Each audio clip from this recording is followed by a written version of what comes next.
অন্তর্বর্তীকালীন সরকারের প্রধান ডক্টর মোহাম্মদ ইউনূস মঙ্গলবার সকালে লন্ডনের হিথ্রো বিমানবন্দরে পৌঁছবেন।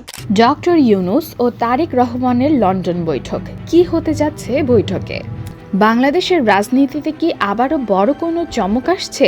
ডক্টর ইউনূস এবং তারেক রহমান, এই দুই আলোচিত নাম একসাথে লন্ডনে। আজ শুক্রবার তাদের মুখোমুখি বৈঠক। কিন্তু কেন? কি আলোচনা হতে যাচ্ছে? আর এর প্রভাব কি হতে পারে বাংলাদেশে?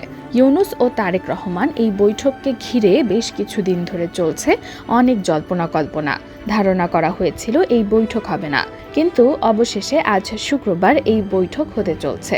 আজকের আলোচনায় রয়েছে এমন একটি বৈঠক যা বদলে দিতে পারে দেশের রাজনীতির গতি প্রকৃতি। লন্ডনে অনুষ্ঠিত হতে যাচ্ছে ডক্টর মোহাম্মদ ইউনূস এবং বিএনপির ভারপ্রাপ্ত চেয়ারম্যান তারেক রহমানের এক গুরুত্বপূর্ণ বৈঠক। বাংলাদেশের রাজনীতিতে চলমান অস্থিরতা ও আসন্ন নির্বাচনী প্রক্রিয়া নিয়ে লন্ডনে এক গুরুত্বপূর্ণ বৈঠকে বসছেন অন্তর্বর্তী সরকারের প্রধান উপদেষ্টা ডক্টর মোহাম্মদ ইউনূস ও বিএনপির ভারপ্রাপ্ত চেয়ারম্যান তারেক রহমান। বিশ্বজুড়ে প্রবাসী বাংলাদেশিদের মাঝে এই বৈঠক নিয়ে ইতোমধ্যে নানা আলোচনা শুরু হয়েছে। আমরা সেই সুদপুর ইউনূসকে লন্ডন থেকে আমরা প্রতিহত করব, কালো পতাকা দেখব, জুতা মারব, ডিম মারব এবং তাকে আমরা প্রত্যাখ্যান করব। রাজনীতির উত্তপ্ত পরিস্থিতিতে এই সংলাপকে অনেকেই সম্ভাব্য সমাধানের একটি সূচনা হিসেবে দেখছেন। বৈঠকটি অনুষ্ঠিত হবে লন্ডনের সেন্ট্রাল অঞ্চলের অভিজাত ডরচেস্টার হোটেলে। যুক্তরাজ্যে অধ্যাপক ইউনূসের চলমান সফরের অংশ হিসেবে এই বৈঠককে বিশেষ গুরুত্ব দেওয়া হচ্ছে। নিরপেক্ষ সরকার গঠনের দাবি ও জাতীয় নির্বাচন ঘিরে দেশের দুই প্রধান পক্ষের এই আলোচনা রাজনৈতিক বিশ্লেষকদের দৃষ্টি কেড়েছে।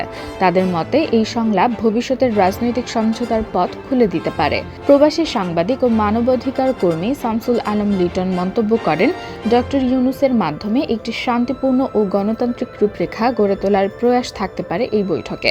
যদি উভয় পক্ষ বাস্তব চ্যালেঞ্জগুলো নিয়ে মুখোমুখি আলোচনা করেন, তাহলে একটি ইতিবাচক ফল আশা করা যায়। ইউরোপিয়ান জামায়াতে ইসলামের মুখপাত্র আবু বকর মোল্লা বলেন, তারেক রহমানের সঙ্গে ডক্টর ইউনূসের এই বৈঠক একটি শুভ পদক্ষেপ। আমরা চাই আলোচনার মাধ্যমে সমস্যার সমাধান হোক, রাজপথের বদলে টেবিলে সমঝোতা হোক। বৈঠককে ঘিরে যুক্তরাজ্য বিএনপির নেতারাও সক্রিয় হয়ে উঠেছেন। জানা গেছে, তারা হোটেলের বাইরে অবস্থান নিয়ে সমর্থন জানাতে প্রস্তুতি নিচ্ছেন। এই বৈঠকের মাধ্যমে কি জাতিকে কোনো নতুন রাজনৈতিক বার্তা দেয়া হতে পারে? বিশ্ব রাজনীতির মোড় ঘোরাতে যেমন কিছু ছোট সিদ্ধান্ত বড় পরিবর্তন আনে, ঠিক তেমনি এই আলোচনাও বাংলাদেশের ভবিষ্যতের জন্য টার্নিং পয়েন্ট হতে পারে। এই বৈঠক শুধুই কি সৌজন্য সাক্ষাৎ, নাকি এর পেছনে রয়েছে আরো গভীর কিছু পরিকল্পনা? সবচেয়ে বড় কথা, বাংলাদেশের রাজনীতিতে কি নতুন যুগের সূচনা হতে চলেছে? কি হতে চলেছে এই বৈঠকে? আপনার মতামত জানাতে ভুলবেন না।